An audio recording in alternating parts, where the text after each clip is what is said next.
আল্লাহ পাক আমাকে বোবা বানায় দেয় নাই। হাত দ্বারা কত মানুষের ক্ষতি করলাম, কিন্তু হাতটাকে আল্লাহ প্যারালাইজড করে দেয় নাই। পা দিয়ে কত মানুষকে লাথি দিয়েছি, কত মানুষের কাছে গিয়ে পাপ কাজ করেছি, দূরে হেঁটে হেঁটে গিয়ে আল্লাহ পাক বলেন আমি তখনও তোমাকে কোনো কিছুই করি নাই রে বান্দা, তোমাকে আমি ছেড়ে দিলাম। আজকে হাসরের ময়দান যখন কায়েম হয়ে গেল, আর তোমাকে ছাড়া হবে না। এখন সোজা হাত সূর্য মাথার উপরে যখন আসবে, আর তোমার বাঁচার নাই। সেই দিন আরশ আজিমের ছায়ার নিচে ছায়া প্রদান করবেন যিনি, তিনি হলেন রব্বুল আলামিন। আর রাজুলু কলবুহুম মুআল্লাকুম ফিল মাসাজিদ, মসজিদের অন্তরকরণ যদি মসজিদের সাথে বান্দার লেগে যায়, আল্লাহ পাক বলেন তখন আমার আরশ আজিমের ছায়ার নিচে ওই বান্দাটা ছায়া পেয়ে যাবে। বলি সুবহানাল্লাহ। আমাদের কবি কাজী নজরুল ইসলাম তিনি চমৎকার করে সুন্দর করে একজন মুসলিম লেখক হিসাবে তার লেখা, আমার জীবনের শেষ আশাটা যদি মসজিদের কাছে আমার কবরটা হতো, তাহলে মসজিদের ইমাম সাহেবের তেলাওয়াত আমি শুনতে পেতাম, মসজিদ ইমাম সাহেবের আওয়াজ আমি শুনতে পেতাম, নামাজ পড়তো, কোরআন তেলাওয়াত করতো, তাসবিহ তাহলিল গুলো শুনতাম, আর আমার কবরের আযাবটা হলেও আল্লাহ পাক মাফ করে দিতেন। সকলে বলেন সুবহানাল্লাহ। মসজিদেরই পাশে আমার কবর দিও ভাই, যেন গড়ে থেকেও মুয়াজ্জিনের আযান শুনতে পাই। মসজিদেরই পাশে আমার কবর দিও ভাই, আমার গোরের পাশ দিয়ে ভাই নামাজিরা যাবে, পবিত্র সেই পায়ের ধ্বনি এ বান্দা শুনতে পাবে। গোরাজাব থেকে এই গুনাহগার পাইবে রেহাই, মসজিদেরই পাশে আমার কবর দিও ভাই। চিৎকার মেরে বলেন আল্লাহুম্মা আমিন। বিদ্রোহী কবি কাজী নজরুল ইসলাম তিনি জানতেন আল্লাহর নবীজি একজন আলেম আর একজন মসজিদের ইমামের কত সম্মান তিনি দান করেছেন। হাদিসটা বললে আপনাদের কাছে ক্লিয়ার হবে। এটা একটা কমরুল মাদ্রাসা, এই মাদ্রাসার ভিতরে কোরআন হাদিসের এলেম দেওয়া হয়, তালকিন দেওয়া হয়। স্পষ্ট বর্ণনার ভিতরে এসেছে, হাদিসের ভিতরে কান লাগান, আপনি যদি একটা সিদ্ধান্ত নেন, আপনার একটা সিদ্ধান্ত আপনার জীবনকে পাল্টে দিতে পারে। সেরকম একটা সিদ্ধান্ত নেওয়ার মতো কথা হলো এটা, ইন্নাল আলিমা ওয়াল মুতাআল্লিমা ইযা মাররা আলা ক্বরিয়াতিন ফাইন্নাল্লাহু ইয়ারফাউ আযাবাম মাগফিরা তিলকাল কারিয়াতিনা আরবাইনা ইয়াউম। কোনো বান্দা কোনো বান্দি যদি আল্লাহর কোরআনের পারদর্শী কোনো মানুষ, মসজিদের ইমাম, মসজিদের যদি কোনো খতিব সাহেব হন, কোরআনের যদি কোনো হাফেজ হন, শুধুমাত্র কেবলমাত্র আল্লাহ পাককে সন্তুষ্ট করার জন্য সে যদি তার সিনার ভেতরে ইসলামী শিক্ষায় শিক্ষিত হয়, এরকম একজন মানুষ, আর এরকম মানুষ থেকে যারা শিক্ষা নেবে এরকম তলবে ইলম যদি হয়, ইদা মাররা আলা ক্বরিয়াতিন, সে যদি কোনো এলাকার মধ্যে দিয়ে হেঁটে হেঁটে চলে যায়, আল্লাহ পাক ওই আলেমের সম্মানের গুণে আর আলেমের কাছ থেকে যারা মুতাআল্লিক ছাত্র হবে তার হেঁটে যাওয়ার কারণে একদিন নয়, 2 দিন নয়, কমসে কম 40 দিন পর্যন্ত কবরের আযাবকে আল্লাহ পাক মাফ করে দিবেন। বলি সুবহানাল্লাহ। জোরে বলুন আল্লাহু আকবার। শর্ত হলো যদি এলাকার ভিতরে কোনো কবরের ভিতরে আযাব হয়, একজন আলেম, একজন মসজিদের ইমাম, একজন বড় মাপের কোরআন হাদিস জাননেওয়ালা, পাণ্ডিত্য অর্জনকারী, ইখলাসের সহিত এরকম একজন মানুষ, আল্লাহ পাকের দরবারে তার কত সম্মান, তার কত ইজ্জত। এইটা কি কোনো রাষ্ট্রপতির হবে কেউ যদি হেঁটে যায়? কথা বলেন। কোনো প্রধানমন্ত্রীর হবে? কোনো এমপি, কোনো মিনিস্টার? তাদের হবে না। অন্যান্য পেশায় নিয়োজিত কোনো মানুষ যদি হেঁটে যায় তাদের হবে? হবে না। হ্যাঁ, সে যদি কোরআন তার সিনার ভিতরে নিতে পারে, আমল করতে পারে, কোরআনের যদি ছাত্র অথবা শিক্ষক হতে পারে, তবেই তার জন্য, এটার জন্য খাস। কথা বলেন ঠিক না বে ঠিক? কিন্তু অপ্রিয় হলেও সত্য, অন্যান্য মানুষকে যেভাবে মানুষ সম্মান দেয়, ইজ্জত করে, কোরআন এবং হাদিস জাননেওয়ালা হুজুরদেরকে, মসজিদের ইমামদেরকে সেরকম ইজ্জত সম্মান প্রচলিত কিছু মানুষ করে না। কথা বলেন ঠিক না বেঠিক? আলহামদুলিল্লাহ আলহামদুলিল্লাহ নাহমাদুহু ওয়া নাস্তাঈনুহু ওয়া নাস্তাগফিরুহু ونعوذ بالله من شرور أنفسنا ومن سيئات أعمالنا من يهده الله فلا مضل له ومن يضلله فلا هادي له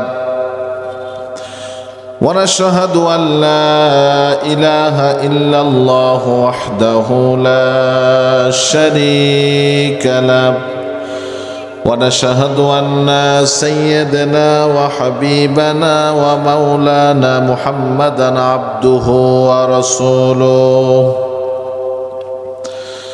الذي أرسله بالحق بشيرا ونذيرا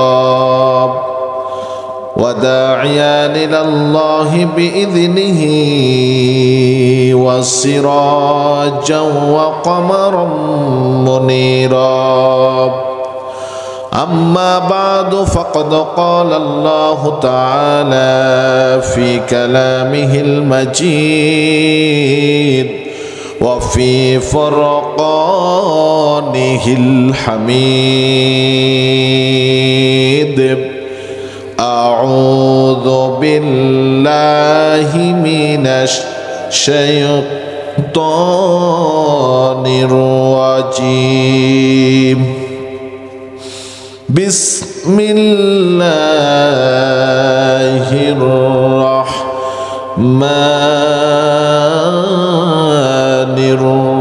الرحيم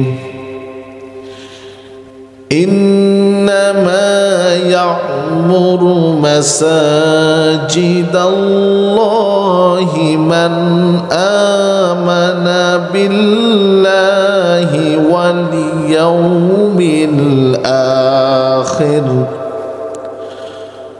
واليوم الآخر وقاموا الصلاة وآتوا الزكاة ولم يخش إلا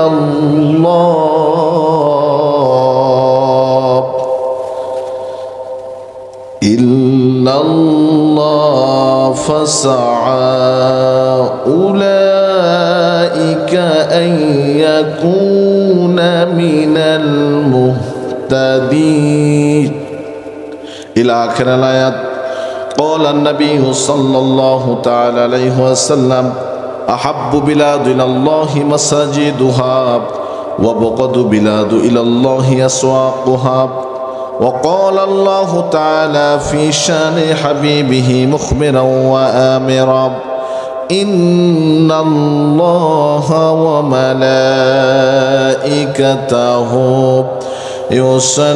يصلون على النبي يا أيها الذين آمنوا صلوا عليه وسلموا تسليما.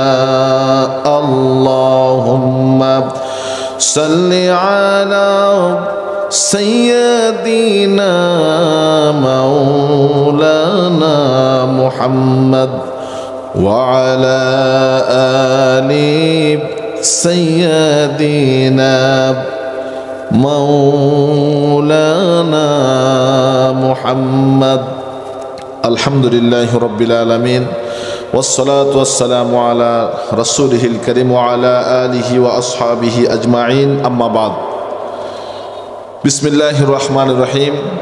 কুমরুল ইসলামিয়া দাখিল মাদ্রাসার উন্নতিকল্পে কুমরুল যুব সমাজের উদ্যোগে 20তম ঐতিহাসিক তাফসিরুল কোরআন মাহফিল, উক্ত মাহফিলের সম্মানিত সভাপতি জনাব মাওলানা মোহাম্মদ মুজাম্মেল হক সাহেব, আজকের মাহফিলের প্রধান অতিথি জনাব অধ্যাপক মাওলানা আব্দুল হাকিম, আমার শ্রদ্ধেয় খালাতো ভাই হওয়ার শ্রদ্ধেয় মুরব্বী একরাম, পর্দার অন্তর অবস্থানরত মা এবং বোনেরা, আমরা এই শীতের রজনীতে যারা তাফসীরুল কোরআন মাহফিলে এসে বসে পড়েছি, মহান রব্বুল আলামিনের দরবারে শুকর রিয়াতান কালেমা আদায় করছি, যিনি আমাদের সবাইকে সুস্থ শরীরে এত সুন্দর একটা মহতী প্রোগ্রামে বসার তৌফিক দান করেছেন। সকলে বলছি আলহামদুলিল্লাহ। নবীর প্রতি দুরূদ এবং সালাম প্রেরণ করছি, সকলে পড়ছি সাল্লাল্লাহু আলাইহি ওয়াসাল্লাম। তাফসীরে জালালাইনের হাসিয়ার ভিতরে এসেছে, আল্লাহ রাসূল পাক সাল্লাল্লাহু তাআলা আলাইহি সাল্লামকে জানানো হচ্ছে যে শেষ জামানার ভিতরে এমন অবস্থা হবে বান্দাদের যে 1000-এর মধ্যে একটা মাত্র মানুষ জান্নাতি হবে আর 999 জন জাহান্নামে যাবে। তাহলে জান্নাতের সংখ্যা বেশি না জাহান্নামের সংখ্যা বেশি? জাহান্নামীদের সংখ্যা বেশি। কত বেশি? 1099 জন। আর একজন ইমানদার, ইমানওয়ালা মানুষ, আল্লাহ পাক তাকে ইমান রাখার কারণে, ইমানের উপরে স্ট্যান্ড থাকার কারণে, ইমানের উপরে আমল করার কারণে আল্লাহ পাক খুশি হয়ে অনার করে, সম্মান করে তাকে জান্নাতের রেড কার্পেট প্রিসক্রিপশন দিয়ে তার কাছে নিয়ে আসবেন। সকলে বলি সুবহানাল্লাহ। তো সেই ইমান আমাদের আজকে অনেক দুর্বল হয়ে গেছে। আমরা প্রকৃতপক্ষে ইমান দাবি করলেও মূলত আমরা ইমানদার মুখে থাকলেও অন্তরে যতটুকু আছে কাজের সাথে তেমন কোনো মিল আমাদের নাই। যাই হোক, আজকের মাহফিলের আমার আলোচনার আলোচ্য বিষয় হচ্ছে সূরা তাওবার 18 নম্বর আয়াত। আল্লাহ রাব্বুল আলামিন এখানে আমাদেরকে বলছেন, ইন্নামা ইয়ামুরু মাসাজিদাল্লাহ। পৃথিবীর ভিতরে তোমরা যে জায়গার দিকে লক্ষ্য করো না কেন বান্দা, শুধুমাত্র একমাত্র কেবলমাত্র মসজিদটা হচ্ছে আমি আল্লাহর ঘর। মসজিদটা কার ঘর? আল্লাহ পাকের ঘর। ইন্নামা ইয়ামুরু মাসাজিদাল্লাহ। একমাত্র তারাই আল্লাহর মসজিদ সমূহকে আবাদ করবে যারা পরকালকে বিশ্বাস করে, ওয়াকামুস সালাহ এবং নামাজ কায়েম করে, ওয়াতাউজ যাকাত এবং যাকাত প্রদান করে, ওয়ালাম ইয়াখশা ইল্লাল্লাহ। আল্লাহ ছাড়া কাউকে তারা ভয় করে না। ভয় না করে আশা করা যায় তারা হেদায়েত প্রাপ্তদের লাইনের ভিতরে থাকবে। এটা আমার আলোচনার আলোচ্য বিষয়। পঠিত আয়াত, এখান থেকে আলোচনা অল্প সময় আমি আপনাদের সামনে করব। আল্লাহ রাব্বুল আলামিন কোরআন এবং হাদিস থেকে আমাকে আলোচনাগুলো করার এবং আপনাদের সবাইকে শোনার তৌফিক দান করুক। সকলে বলি আল্লাহুম্মা আমিন। তার পূর্বে আল্লাহ তাআলার দরবারে শুকরিয়া তান কালেমা আদায় করছি, যিনি আমাদের সুস্থ শরীরে এত সুন্দর একটা প্যান্ডেলের নিচে কোরআনের আলোচনা শোনার মতো সুযোগ এবং তৌফিক দান করলেন। এজন্য সকলে পড়ছে আলহামদুলিল্লাহ। প্রিয় বন্ধুগণ আমার, মসজিদ শব্দের শাব্দিক অর্থ হচ্ছে সিজদা দেওয়ার স্থান। যেখানে মানুষ সিজদা দিবে সেই স্থানের নাম হলো মসজিদ। আর তামাম পৃথিবীতে যতগুলো স্থান রয়েছে সব স্থানের চাইতে শ্রেষ্ঠতম স্থান হলো মসজিদ। হাদিসে কিতাবের ভিতরে এসেছে, আহাব্বু বিলাদিল্লাহি মসজিদুহা। হে আল্লাহ, আপনি তামাম পৃথিবীর কোন জায়গাটাকে বেশি ভালোবাসেন? আল্লাহ পাক বলছেন, আমি মসজিদকেই বেশি ভালোবাসি। সুবহানাল্লাহ। আর ওয়াবগাদু বিলাদিল্লাহি, সবচাইতে নিকৃষ্ট জায়গা, খারাপ জায়গা কোনটা? তো বলছে বাজার, বন্দর, হাট ঘাট, যেখানে অশ্লীলতার প্রচারণা ঘটুক, এরকম জায়গাটা হচ্ছে সবচেয়ে বেশি খারাপ জায়গা। সুতরাং এখান থেকে আমরা বুঝতে পারলাম যে মসজিদে আমরা যদি ঢুকতে পারি আমাদের ইমানগুলোকে বাড়িয়ে দিবেন কে? আল্লাহ পাক বাড়িয়ে দিবেন। কোনো মানুষ যদি মসজিদে যায় নিয়মিত, নামাজি হয়, ইমান আনতে হবে। আমাদের ইমান আনার পরে প্রথম নাম্বার যেই ফরজ আমাদের উপরে সেটা হচ্ছে নামাজ পড়া। সেটা কি করা? এই যে আমরা যখন নামাজ আদায় করলাম, এশার নামাজ, এটা আল্লাহর পক্ষ থেকে আমাদের জন্য ফরজ ছিল। এটা কি ছিল? আমাদের জন্য ফরজ ছিল। বুখারী মুসলিম শরীফের বর্ণনার ভিতরে এসেছে, আইয়ুল আমালু হাব্বু ইনদাল্লাহি তাআলা। হে নবীজি, আপনি বলুন আল্লাহর কাছে সবচাইতে কোন আমল বেশি প্রিয়? আল্লাহর হাবিব বলছেন, আস-সালাতু লিওয়াক্তিহা। বান্দা যখন ওয়াক্ত চলে আসে তখন নামাজ আদায় করবে। এটা আল্লাহ রাব্বুল আলামিনের কাছে সবচেয়ে বেশি ভালো বান্দাদের জন্য। 2 নাম্বার হলো ওয়াজ জিহাদু ফি সাবিলিল্লাহ। বান্দা যখন বাতিল শক্তির মোকাবেলা করার জন্য অস্ত্র ধারণ করে মাঠে ময়দানে নেমে পড়বে, এই বাতিল শক্তি মোকাবেলা করার জন্য যেই বান্দারা মাঠে ময়দানে নামবে আল্লাহ রাব্বুল আলামিন তাকে ভালোবাসে। নাম্বার 3 হলো বিররুল ওয়ালিদাইন। যেই সন্তানগুলো বেশি বেশি করে পিতামাতার খেদমত করে, বেশি বেশি করে পিতামাতার আদেশ নিষেধগুলো পালন করে, আল্লাহ রাব্বুল আলামিন বলেছেন সেই সমস্ত বান্দার বান্দীদেরকে আমি আল্লাহ পাক বেশি ভালোবাসি। বলি সুবহানাল্লাহ। প্রথম নাম্বার কি? as-salatu li waqtiha, ওয়াক্ত আসলে নামাজ পড়ে নাও। 2 নাম্বার জিহাদ ফি সাবিলিল্লাহ, আল্লাহর রাস্তায় জিহাদ করা, সংগ্রাম করা। 3 নাম্বার হলো পিতামাতার আনুগত্য করে তাদের সাথে সৎ আচরণ করা। এই 3টা আমল আল্লাহর যদি কোনো বান্দা, আল্লাহর কোনো বান্দি করতে পারে, তামাম পৃথিবীর ভিতরে আল্লাহ রাব্বুল আলামিনের কাছে তারা সবচাইতে বেশি দামি। জোরে বলুন সুবহানাল্লাহ। কিন্তু আমরা মনে করি সরকারি চাকরি করলে, অনেক টাকা বেতন পেলে, আর যদি অনেক জায়গা জমি থাকে সেই ব্যক্তিটা আমাদের সমাজে দামি। আর রাজনৈতিক ব্যাকগ্রাউন্ডে যদি সে নেতা হয়, এর চাইতে দামি আর কেউ নাই। কথা বলেন ঠিক না ঠিক? কিন্তু আল্লাহর কাছে বলছে যে না, নামাজের ওয়াক্ত হয়ে গেলে যে সিজদায় লুটিয়ে পড়ে বলে সুবহানা রাব্বিয়াল আযীম, সুবহানা রাব্বিয়াল আলা, এই কপাল দিয়ে মাটিতে আমি আল্লাহর কাছে অবনত মস্তকে বলে আমি সারেন্ডার করলাম, আমি তোমার গোলাম, আমি তোমার কাছে নত হয়ে গেলাম, এই বান্দাটাই হচ্ছে পৃথিবীর সর্বশ্রেষ্ঠ বান্দা। বলি সুবহানাল্লাহ।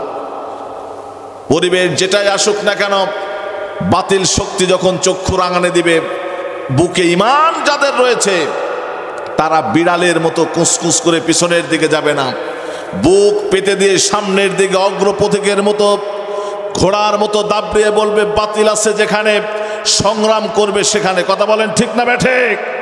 আল্লাহ পাক বলেন তারাই হচ্ছে মর্দে মুজাহিদ, তারাই হচ্ছে আশরাফুল মাখলুকাত, তারাই হচ্ছে আমার সৃষ্টির সেরা। চিৎকার দিয়ে সকলে বলেন সুবহানাল্লাহ।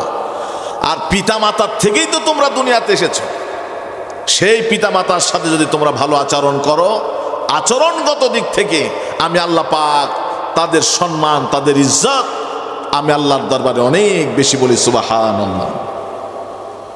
বন্ধুগণ, আমার আলোচনার বিষয় হলো মসজিদ কেন্দ্রিক। তার কারণ হলো বিশ্ব নবী রাসূল করিম সাল্লাল্লাহু আলাইহি সাল্লাম বলেছেন, কোন মানুষকে যদি তোমরা নিয়মিত মসজিদে যেতে দেখো, ফাস্তাশহাদু বিল ঈমান, তোমরা তাকে ঈমানদারের সার্টিফিকেট দাও। বলি সুবহানাল্লাহ।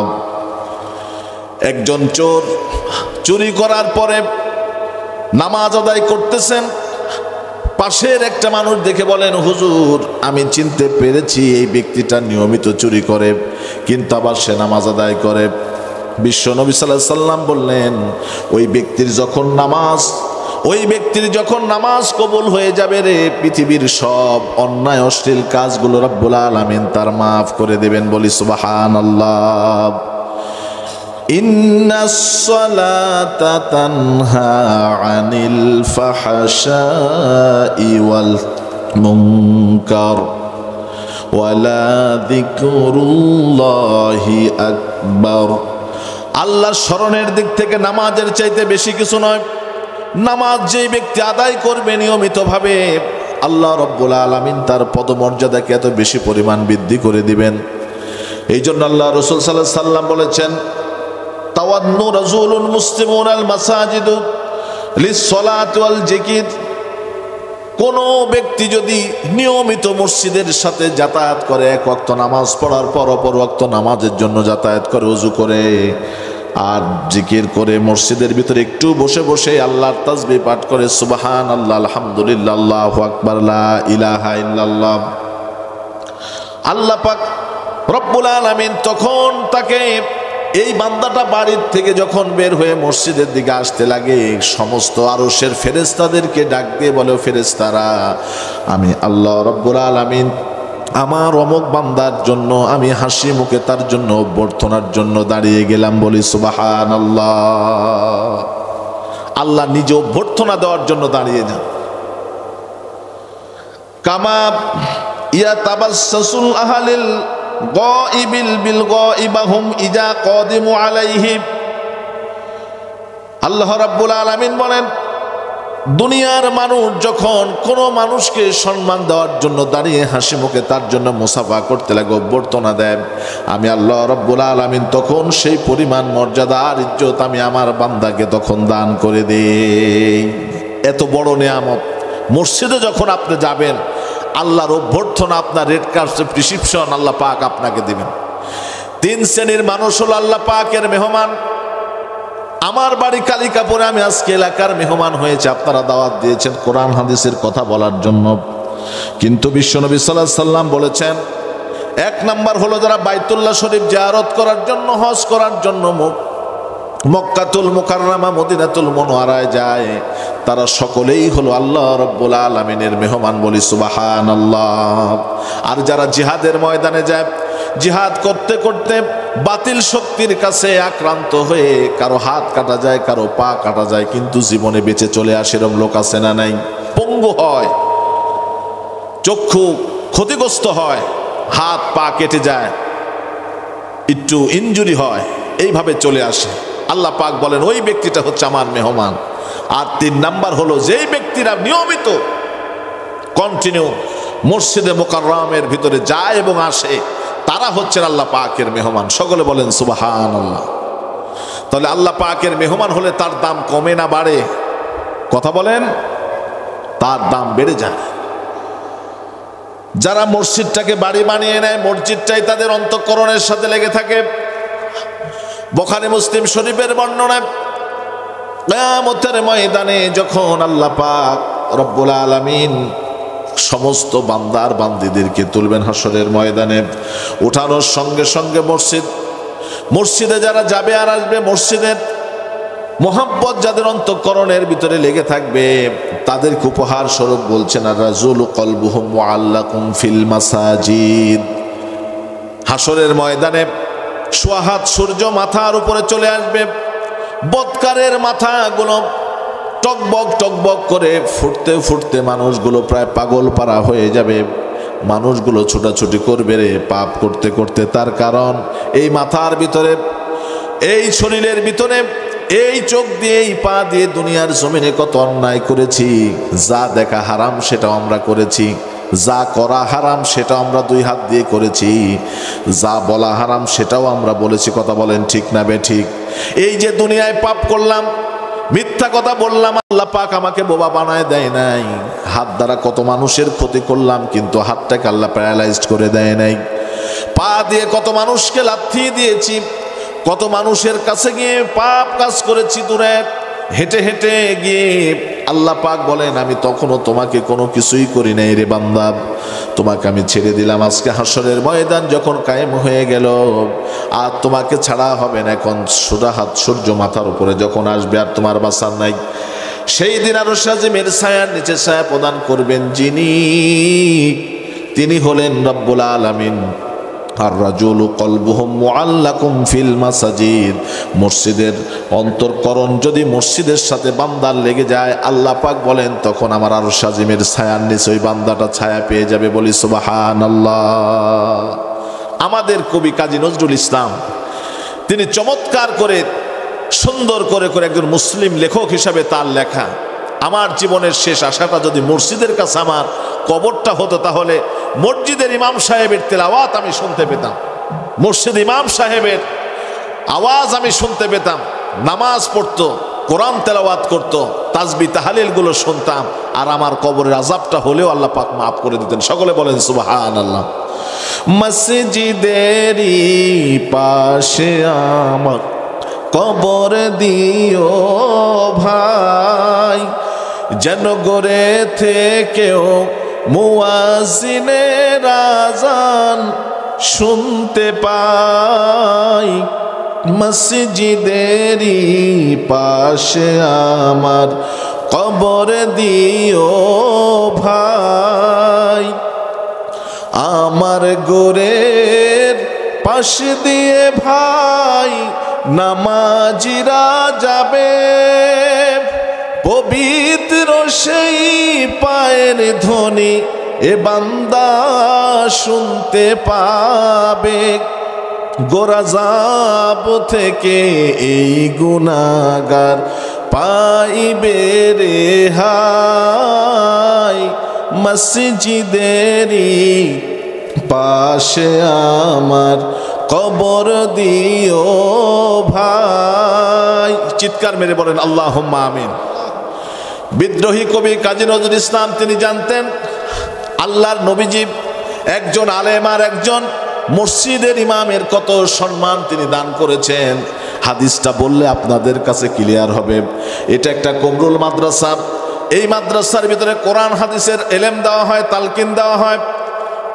স্পষ্ট বর্ণনার ভিতরে এসেছে, হাদিসের ভিতরে কান লাগান। আপনি যদি একটা সিদ্ধান্ত নেন, আপনার একটা সিদ্ধান্ত আপনার জীবনকে পাল্টে দিতে পারে।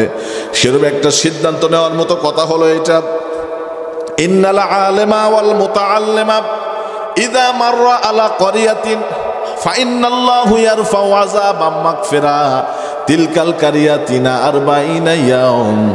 কোনো বান্দা কোনো বান্দি যদি আল্লাহর কোরআনের পারদর্শী কোনো মানুষ, মসজিদের ইমাম, মসজিদের যদি কোনো খতিব সাহেব হন, কোরআনের যদি কোনো হাফেজ হন, শুধুমাত্র কেবলমাত্র আল্লাহ পাককে সন্তুষ্ট করার জন্য সে যদি তার সিনার ভেতরে ইসলামী শিক্ষায় শিক্ষিত হয়, এরকম একজন মানুষ আর এরকম মানুষ থেকে যারা শিক্ষা নেবে এরকম তলবে এলেম যদি হয়, ইদা মাররা আলা ক্বরিয়াতিন, সে যদি কোনো এলাকার মধ্যে দিয়ে হেঁটে হেঁটে চলে যায়, আল্লাহ পাক ওই আলেমের সম্মানের গুণে আর আলেমের কাছ থেকে যারা মুতাআল্লিক ছাত্র হবে তার হেঁটে যাওয়ার কারণে একদিন নয়, 2 দিন নয়, কমসে কম 40 দিন পর্যন্ত কবরের আযাবকে আল্লাহ পাক মাফ করে দিবেন। বলি সুবহানাল্লাহ।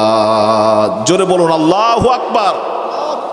শর্ত হলো যদি এলাকার ভিতরে কোনো কবরের ভিতরে আযাব হয়, একজন আলেম, একজন মসজিদের ইমাম, একজন বড় মাপের কোরআন হাদিস জাননেওয়ালা, পাণ্ডিত্য অর্জনকারী, ইখলাসের সহিত এরকম একজন মানুষ, আল্লাহ পাকের দরবারে তার কত সম্মান, তার কত ইজ্জত। এইটা কি কোনো রাষ্ট্রপতির হবে কেউ যদি হেঁটে যায়? কথা বলেন। কোনো প্রধানমন্ত্রীর হবে? কোনো এমপি, কোনো মিনিস্টার? তাদের হবে না। অন্যান্য পেশায় নিয়োজিত কোনো মানুষ যদি হেঁটে যায় তাদের হবে? হবে না। হ্যাঁ, সে যদি কোরআন তার সিনার ভিতরে নিতে পারে, আমল করতে পারে, কোরআনের যদি ছাত্র অথবা শিক্ষক হতে পারে, তবেই তার জন্য, এটার জন্য খাস। কথা বলেন ঠিক না ঠিক? কিন্তু অপ্রিয় হলেও সত্য, অন্যান্য মানুষকে যেভাবে মানুষ সম্মান দেয়, ইজ্জত করে, কোরআন এবং হাদিস জাননেওয়ালা হুজুরদেরকে, মসজিদের ইমামদেরকে সেরকম ইজ্জত সম্মান প্রচলিত কিছু মানুষ করে না। কথা বলেন ঠিক না ঠিক?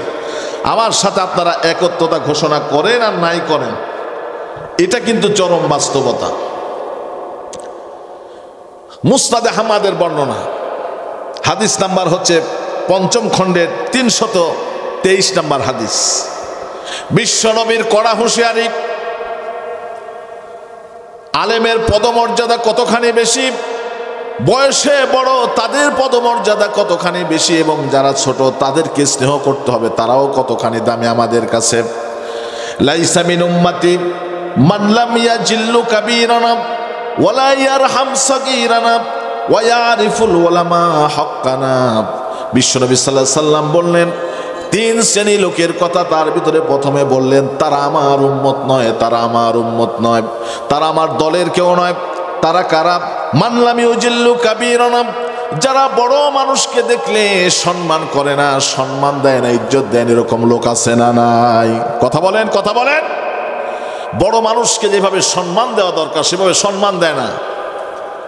বড় মানুষের সাথে ভাষা আচরণ দিক থেকে, ব্যবহারের দিক থেকে এবং সামগ্রিক ক্ষেত্রে খারাপ আচরণ, নিন্দনীয় আচরণ, খোঁটা দিয়ে কথা বলা, বিভিন্ন ক্ষেত্রে মনোযোগ, দৃষ্টিভঙ্গিকে চেঞ্জ করে দেওয়া, উদ্দেশ্য প্রণোদিতভাবে তার সাথে ঝগড়া ফেসাদ করা, এরকম যদি থাকে লাইসা মিন উম্মতি, তুমি রাসূলের উম্মত হতে পারবে না। ওয়ালা ইয়ারহাম সাগীরানা, আবার যারা বড় হবে তাদের দায়িত্ব হলো ছোটদেরকে দেখলে তাদেরকে মাথা নেড়ে দেওয়া।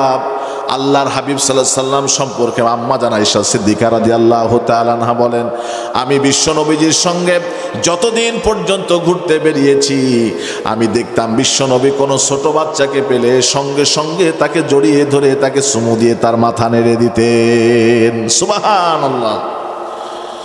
আকরা বিন হাফেজ রাদিয়াল্লাহু তাআলা আনহু তিনি বলেন, বিশ্ব নবী জুমার নামাজের সময় খুতবা দিচ্ছেন, হাসান আর হুসাইন দুইজন লাল রঙের ছোট্ট বাচ্চা, দুইটা রঙের কাপড় পরিধান করা অবস্থায় হেঁটে হেঁটে আসতেছে। এলাকার ভিতরে ছোট বাচ্চা পাঞ্জাবি পরে আসে না মসজিদে? আসে না? ছোট বাচ্চা আসতেছে, নবীজির নাতি হাসান আর হুসাইন, খুব আদরের। নবীজি রেখে আসছেন বাড়ির দিকে, বিশ্ব নবীজি খুতবা দিতেছেন মসজিদের দিকে, দুইজন নাতি আসতেছেন, আস্তে আস্তে একজন আরেকজনকে ঠেলা দিয়ে পড়ে গেছে। নবীজি মিম্বার থেকে খুতবা বন্ধ করলেন, দৌড়ায় চলে গেলেন, নানা যান আপনারা দুইজন আসবেন, আমাকে বলবেন না। নবীজি নিজে তাদেরকে কাঁধে নিলেন, কোলের ভিতরে নিলেন, ডান দিকে হাসান আর বাম দিকে হুসাইনকে বসালেন। বসানোর পর বিশ্ব নবীজি বললেন, তারপরে খুতবাগুলো দিলেন। আকরা বিন হাফেজ রাদিয়াল্লাহু তাআলা আনহু তিনি দাঁড়িয়ে গেলেন। দাঁড়িয়ে যাওয়ার পর বলছেন, ইয়া নবীজি আপনি কেন খুতবা বন্ধ করে ওখানে গেলেন? আমার তো একটা দুইটা নয়, 10-10টা সন্তানের জনক আমি কোনো সন্তানকে চুমাও দেই না, আদরও করি না। 10-10টা সন্তানের পিতা, তিনি বলছেন আমি তো কাউকে চুমাও দেই না, আদরও করি না, তা আমার কি চলে না? আর আপনি হাসান আর হুসাইনকে দেখলেন আর মসজিদে খুতবা বন্ধ করে আপনি চলে গেলেন, কাজটা কি ঠিক হলো আপনার? বিশ্বনবী তখন বললেন, আনতাজালাল্লাহু আলা ফি কলবিহি, আল্লাহ যদি তোমার অন্তঃকরণের ভিতরে রহমত না দেয়, আমি নবী কি দোয়া করে রহমত আনতে পারবো নাকি বলেন? ওমর ফারুক রাদিয়াল্লাহু তাআলা আনহু তিনি বলতেন, আল্লাহর হাবিব যখন কাউকে কোনো দায়িত্ব দিতেন তিনি লুকিয়ে লুকিয়ে দুইটা জিনিস মানুষের লক্ষ্য করতেন। জোরে বলেন কয়টা জিনিস দেখতেন? আস্তে করে বলেন কয়টা? এক নাম্বার, তিনি দেখতেন লুকিয়ে লুকিয়ে বান্দাটা কি সঠিকভাবে যথাযথ অবস্থায় নামাজ পড়ে কিনা। দ্বিতীয় নাম্বার, বিশ্ব নবীজি দেখতেন কোন ছোট বাচ্চা যদি তার সামনে দিয়ে আসে বা যায়, সে ছোট বাচ্চাটিকে বেশি বেশি করে আদর সম্মান স্নেহ ভালোবাসা দেয় কি দেয় না। এই দুইটার একটাও যদি হেরফের হয় অথবা দুইটাই যদি হেরফের হয়, তাহলে তার সাথে বিশ্বনবী তেমন কোনো গুরুত্বপূর্ণ দায়িত্ব তাদেরকে দিতেন না। তার কারণ প্রথম নাম্বার হলো, মান তারাকাস সালাতা মুতাআম্মিদান ফাকাদ কাফারা, যেই ব্যক্তি নামাজ ছেড়ে দিল ইচ্ছাকৃতভাবে, তার জীবনটা হয়ে গেল কুফরি হালতে, নাউজুবিল্লাহ বলেন। আর যে নামাজ পড়লো, যে মসজিদের ভিতরে গেল, সে কার মেহমান হয়ে গেল? জোরে বলেন কার মেহমান? আল্লাহর মেহমান। এই জন্য ছোটদেরকে স্নেহ, বড়দেরকে সম্মান, ইয়ারিফু উলামা হাক্কাহা, এবং আলেম ওলামাকে যারা সম্মান করবে না, ইজ্জত দিবে না। অনেক মানুষ আছে কয় ও মৌলবি পড়ে কি করবে, ওর কাজই হলো শুধু মানুষের বাড়ি মিলাদ খাওয়া, জিয়ারত খাওয়া, এর বাইরে কিচ্ছু না। কথা বলেন ঠিক না বেঠিক? আল্লাহ পাক আমাদেরকে যত সুখে রেখেছেন, আমাদেরকে মাঝে মাঝে আল্লাহর কসম এই কোরআন স্পর্শ করে আমি বলি, এটা নেটে যাবে, এই কোরআন স্পর্শ করে বলি, মাঝে মাঝে নিজেকে মনে হয় রাজা বাদশার মতো। গতকালকে আমার প্রোগ্রাম ছিল কুষ্টি ইউনিভার্সিটির 2 কিলোমিটার পাশে। আমার ক্যামেরাম্যান সাক্ষী, কয় হাজার লোক এবং কত সুন্দর তাদের ডেকোরেশন। এরকমই অনেকটা এরকম ক্যাটাগরিতে মাঝে মাঝে এখান থেকে সেখানে যাই, যখন যে এলাকায় যাই, রেড কার্পেট প্রিপারেশন দিয়ে হাজার হাজার মানুষের সুনাম সুখ্যাতি অর্জন, এগুলো দিয়ে মনটা ভরে যায়। তার কারণ এই পৃথিবী থেকে আমরা কেউ বাঁচতে আসছি নাকি? কথা বলেন, বাঁচতে এসেছি? বাঁচতে আসি না, একদিন আমাদেরকে চলে যেতে হবে। তবে হ্যাঁ, সিদ্ধান্ত নিয়েছি তখন মৃত্যুর পর আমার ভালো ভালো এলেমের আমলের ধারের আমলগুলো আমার কবরের সাথে হবে। অনেক টাকা রেখে গেছে, এটা আমার সঙ্গে হবে না। অনেক সন্তান রেখে গেছি, তারা দোয়া না করলে আমি দোয়া পাবো না। কিছু দুনিয়াতে রেখে যাচ্ছি, অনেক জায়গা আছে, অনেক জমি আছে, অনেক যশ আছে, অনেক খ্যাতি আছে, অনেক সার্টিফিকেট আমার আছে, কোনোই কিছু আসবে না। আল মালু ওয়াল বানুনা জিনাতুল হায়াতাদ দুনিয়া, মাল এবং সম্পদ এগুলো দুনিয়ার একটা শোভা, চাকচিক্যময় পূর্ণ, ছাড়া আর কিছু না। আল ইলমু ইয়ানতাফাউ বিহি, তুমি মৃত্যুর পর যদি তোমার কবরের ভিতরে কিছু ঢুকাইতে চাও রে বান্দা, তুমি ভালো ভালো আমল করো, সদকায়ে জারিয়া করো। তোমার জীবন হয়তো বা গুনাহ একটু আসতে পারে, কিন্তু তোমার সন্তান যখন আলেম হবে, কারি হবে, মস্ত বড় একজন কোরআনের হাফেজ হবে, তুমি মারা যাবা, তোমার সন্তান যদি তোমার জানাজা পড়ে, অথবা তুমি যদি আলেম বানাইতে পারো, কিয়ামতের দিন আল্লাহ রাব্বুল আলামিন তোমার মাথার ভিতরে এত সুন্দর করে একটা টুপি দান করবেন, তাজুম মিন নূরিহি দাওয়া মিসলু দাওয়া শামসি কাওকাম ওয়ালাদুকাল উম্মাহ। এটা হাদিসের উদ্ধৃতি। তার কারণ হলো যারা কোরআনের পাঠক হবে, কোরআনের হাফেজ হবে, তার পিতার মাতাকে আহ্বান করা হবে, গায়েবীভাবে বলা হবে, ও হাফেজের পিতা, ও কোরআনের আলেমের পিতা, দাঁড়াও দাঁড়াও দাঁড়াও। সব রকম মানুষ থাকবেন, কিন্তু কাউকে এরকম করে ডাকা হবে না। যারা কোরআনের সঙ্গে আছেন, হাদিসের সঙ্গে আছেন, মাদ্রাসার সঙ্গে আছেন, সন্তানদেরকে এখানে এই লাইনে রেখেছেন, তাদের পিতামাতাগুলো দাঁড়িয়ে যাবেন। দাঁড়ানোর পর বলা হবে, আপনাদেরকে সুন্দর রঙের পোশাক, এত সুন্দর পোশাক, কুসিবা লাহু ফিদ দুনিয়া, দুনিয়ার জীবনে কোনোদিন কোনো বান্দা এরকম ধরনের সুন্দর পোশাক পরতে পারে না। বাবার মাকে ডাক দিয়ে পোশাক পরিয়ে দেওয়া হবে। তারপর আল্লাহ পাক কুদরতি হাতটা লাগায়া বাবার মার মাথার উপরে এত সুন্দর একটা তাজ পরিয়ে দিবেন, দাওয়া মিস্তু দাওয়া শামসু, দুনিয়ার সূর্যর চাইতে চন্দ্রর চাইতে ওই টুপির সুন্দর আলো আল্লাহ রাব্বুল আলামিন হাসরের ময়দানে বাড়ায়া দিবেন। জোরে বলি সুবহানাল্লাহ। দুনিয়ার সূর্য যখন উদিত হয় তখন আলো কম হয় না বেশি হয়? কথা বলেন, কথা বলেন। বেশি হয়। দুনিয়ার সূর্যের চাইতে, চন্দ্রের চাইতে, বাল্বের চাইতে, ইলেকট্রিসিটি পাওয়ারের এই সকল এলইডি, এই সকল সব কিছুর চাইতে কিয়ামতের ময়দানে ওই মাথার তাজের পাওয়ার হবে সব চাইতে বেশি। এটা আল্লাহ প্রদত্ত। আল্লাহু আকবার। বাবা মা জানবেন না এটা কেমন করে হলো, বলবে এই যে আমার অমুক আছে, তমক আছে, আত্মীয় আছে, স্বজন আছে, সমাজের বিভিন্ন নেতৃত্বস্থানীয় মানুষ আছে, কিন্তু আমি গরিব মানুষ, আমাকে কেন এটা দেওয়া হলো? প্রশ্ন আছে না নাই? কথা বলেন। আমাকে বলা হবে কেন দেওয়া হলো? প্রশ্নের উত্তরে হবে আল্লাহ রাব্বুল আলামিন গায়েবী উত্তর দিয়ে তিনি বলবেন, দুনিয়ার জমিনে তোমার সন্তানকে কষ্ট করে তুমি হাফেজ বানাইছো, কষ্ট করে তোমার সন্তানকে তুমি আলেম বানিয়েছো, তোমার সন্তানকে তুমি মাদ্রাসার ছাত্র বানাইছো, তোমার সন্তানকে তুমি বড় কোরআনের খেদমতে লাগাইছো।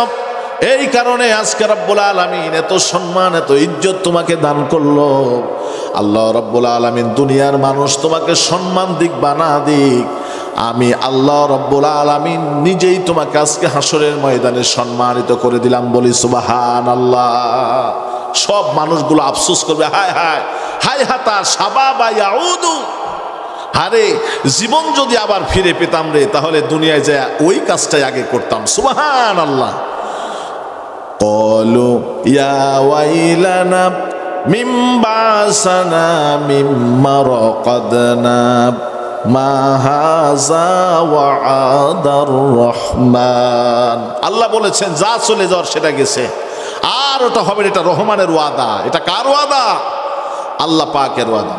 সুতরাং ওয়াইরিফুল উলামা হক্কাহা, যদি তোমরা এই বড়দেরকে সম্মান, ছোটদেরকে স্নেহ আর হকপন্থী আলেম ওলামাকে ইজ্জত যদি তোমরা না করো, তাহলে খবরদার খবরদার কোনোদিন তোমরা রসুলের উম্মত হতে পারবা না। এই আমল করা যাবে তো আমাদের? আপনার সাথে যদি এক সেকেন্ডেরও কেউ বড় হয়, তার সামনে দিয়ে আপনি হাঁটবেন না, তার দিকে তাকালে মাথা নত করে তাকাবেন। আবার আপনার সাথে একদিনের যে ছোট, তাকেও আপনি কষ্ট দেবেন না, তার কারণ সে আপনার থেকেই শিখবে। কথা বলেন ঠিক না বেঠিক? আবার আলেম ওলামা যিনি আছে, আলেমের দাম কি?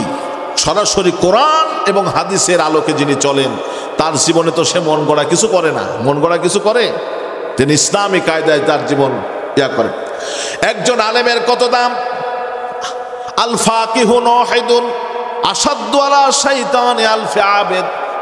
1000 সাধারণ মানুষ সারা রাত জেগে জেগে তাসবিহ পড়বে, নামাজ পড়বে। কত হাজার? কথা বলেন, কথা বলেন। 1000 মানুষ সারা রাত জেগে জেগে ইবাদত করবে রব্বুল আলামিনের, আর একজন দিনের ফকির, দিনের একজন আলেম সারা রাত পর্যন্ত ঘুমাবে। আল্লাহ পাক বলেন আমার আলেমের ঘুমই আমার কাছে মূর্খের ইবাদতের চাইতে দামি। সুবহানাল্লাহ। একটা আলেম সারাদিন ক্লান্ত শ্রান্ত বিশ্রান্ত নয়, অবিশ্রান্ত হবে। আল্লাহ পাক বলেন হিতানুল মিস, সমস্ত পুকুরের মাছ, সমস্ত পাখিকুল মৎস্যকুল যা আছে সবাই আস্তাগফার লাহু, আলেম আলেমের জন্য দোয়া করবে। আর যেই দিন আলেম আল্লাহ পাকের দরবারে, আল্লাহর দরবারে দোয়া করবে, কেঁদে ফেলে দিবে, ইন্নামা ইয়াখশাল্লাহা মিন ইবাদিহিল উলামা, নিশ্চয়ই আলেম ওলামারাই আমি আল্লাহ পাকের কাছে সবচেয়ে বেশি কান্নাকাটি করে। সুবহানাল্লাহ। ইন্না আকরামাকুম ইনদাল্লাহি আতকাকুম, আলেমের সম্মান আমি আল্লাহ রাব্বুল আলামিনের কাছে বেশি। কোরআনের মর্যাদা যেমনি করে বেশি, ঠিক তেমনি করে আমার সম্মান এরকম বেশি। আল্লাহ নবী সাল্লাল্লাহু আলাইহি সাল্লাম বলছেন হাসরের ময়দানে আমার উম্মতের ভিতর থেকে 3 শ্রেণীর মানুষকে শাফায়েত করার মতো পাওয়ার দান করা হবে। জোরে বলেন কয় শ্রেণীর? আরো জোরে বলেন কয় শ্রেণীর? 1 নাম্বার হলো সমস্ত শহীদদেরকে বলা হবে, ও শহীদেরা তোমরা যারা দিন কায়েমের আন্দোলনে শরীক হয়ে বাতিল শক্তির মোকাবেলা করেছিলে, আজকে তোমরা দুনিয়ার জমিনের থেকে যখন ইন্তেকাল করে শহীদ হয়ে গেছো, তোমাদেরকে রব্বুল আলামিন জান্নাত দিয়ে দিয়েছেন। আজকে তোমরা তোমার পরিবারের মানুষদেরকে ডেকে ডেকে তোমরা জান্নাতে নিয়ে যেতে পারো। 2 নাম্বার হলো তারা কোরআনুল কারীমের সঠিক জ্ঞান অর্জন করে হাফেজ কারি হয়েছে যারা, তাদেরকে বলা হবে ও হাফেজ ও কারি, ও কোরআনের আলেম, তুমি তোমার পরিবারের 1 নয় 2 নয় 3 নয়, আল্লাহ যতজন তাদেরকে সংখ্যা নির্ণয় করে দিবেন অতজন মানুষ পর্যন্ত তুমি শাফায়েত করে তুমি জান্নাতে নিয়ে যাও। হাদিসের ভিতরে এসেছে কদ ওয়াজিবাত লাহুন্নার কদ সিন সাউফা সায়াকুলুন সাউফ, এগুলো শব্দের প্রথমে যদি আসে তাহলে নিকটবর্তীর অর্থ দেয়। তার কারণ হলো ওই সমস্ত মানুষগুলো সবে মাত্র জাহান্নামী তাদের জন্য ওয়াজিব হয়ে গেছে। এই সমস্ত মানুষের জন্য সবে মাত্র তাদের উপরে জাহান্নাম অবধারিত হয়ে গেছে। জাহান্নামের দিকে তাদেরকে নিয়ে যাওয়া হচ্ছে। এরকম শ্রেণীর মানুষ যারা আসবে তাদেরকে কি করা হবে? দেওয়া হবে জাহান্নামের দিকে।